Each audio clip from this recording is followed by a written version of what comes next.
Hello, this is Stephen and Juliet from Open Square, and in today's video we're responding to a question that we've received from an IT leader, which is, how do I help people to celebrate when we're always pushing forward?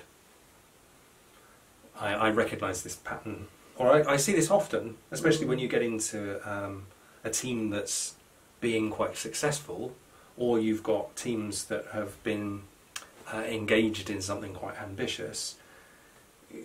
I've definitely seen that tendency to kind of continue reaching for the summit and not necessarily recognise how many feet you've already climbed or how high you've already got. So I do recognise this. So in this video I think we can share a couple of the things that we might do, or things that we have done to help teams to make this a bit more of a habit than perhaps it is otherwise. Should we just acknowledge first of all that it's a good thing to do? It's a really good thing to do, but not in a fake way, in a, yeah. You did a video! Whoop, whoop. Although that is quite an achievement. Well done.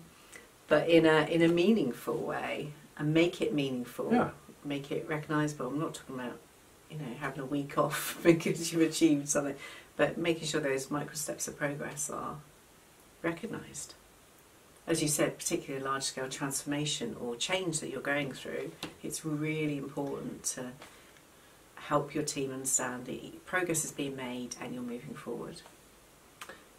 Yeah, completely. And there are several kind of very tacit things, I would say. You've got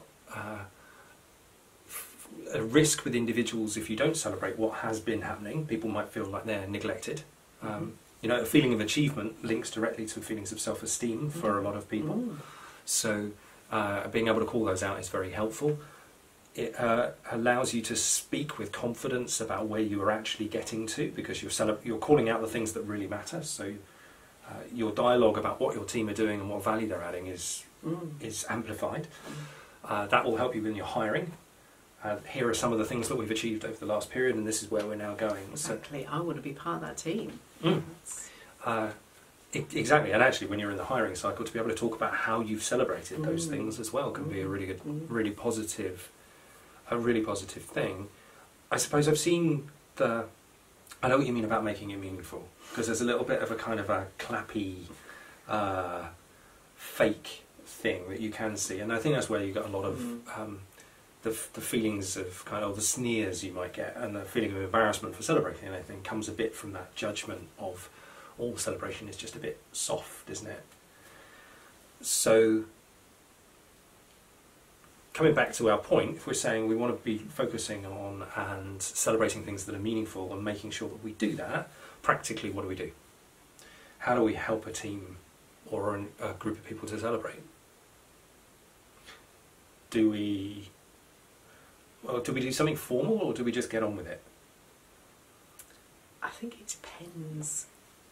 If you're talking about small wins and small recognition of achievement, there's something really nice about just talking about it, sharing that story, and with the rest of the organisation or with a different team, or sharing that to say, somebody's idea that they submitted has really worked, thank you, because that might not be even in their team, maybe someone else in a project team, for example. But so recognising that gratitude and recognition really helps people, motivate people forward. And I think that's important, because if you're so busy and there are really stressful moments when your back is against the wall, is that taking a moment to say, that's fantastic. Even a simple thank you could be recognition enough. We're not talking about bringing in a cake every week. But no. And I agree, that's where it becomes a kind of a habit.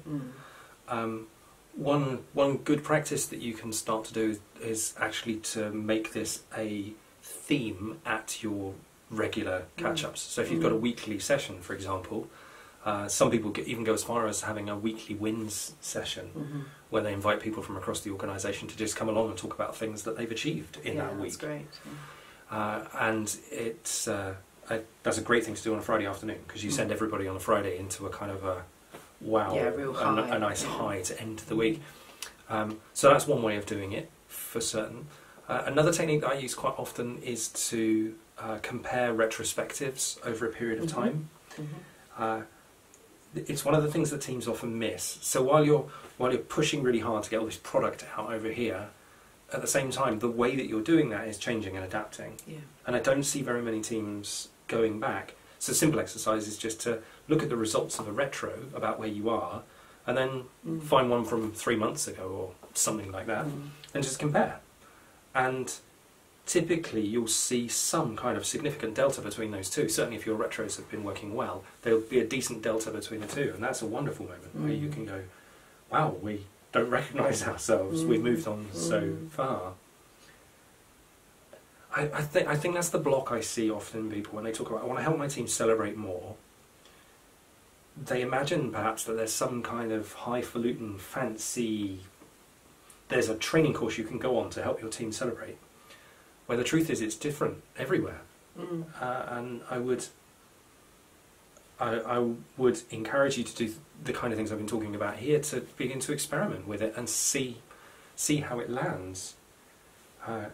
Obviously you can post news and that sort of thing around an organisation as well. There are hundreds of different ways to do it, but there's no right answer in this.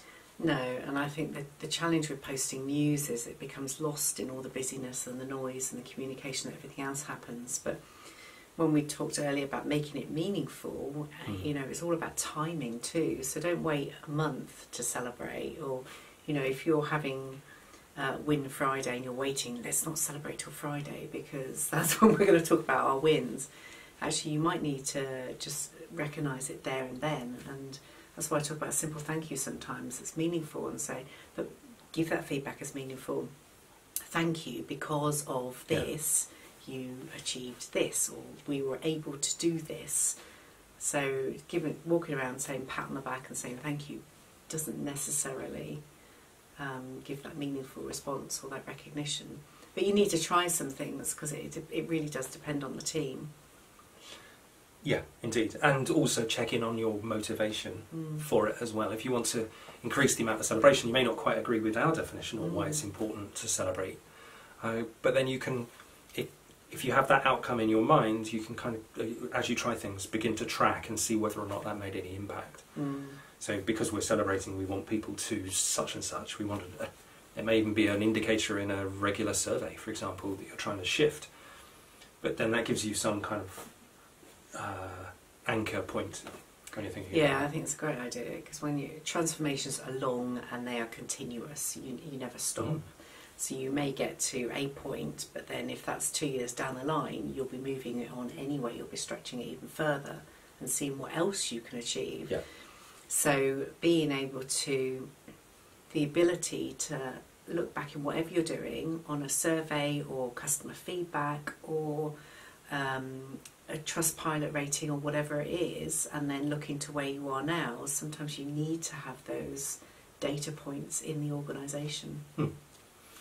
They'll really help, and will help you to, if you do get naysayers and people who say, why are you doing that? And then you've got something in your pocket to say, it's making a difference, leave me alone. Yeah, absolutely. Hopefully there were some tips in there that you might find helpful. The number one really in all of that was do something and see what happens and learn from it. Get some feedback from your team and your own senses about what happens. Don't worry about being too scientific. Try things. If you enjoyed this video, then please, if you haven't already, subscribe to our YouTube channel so that you get full access to all of the videos that we've produced. And if you click the little bell, you'll even get a notification when we add new videos to our channel. I know, it is a little bell. But for now, we'll say thank you ever so much for taking the time to watch, and we look forward to seeing you soon on another video. Thank you.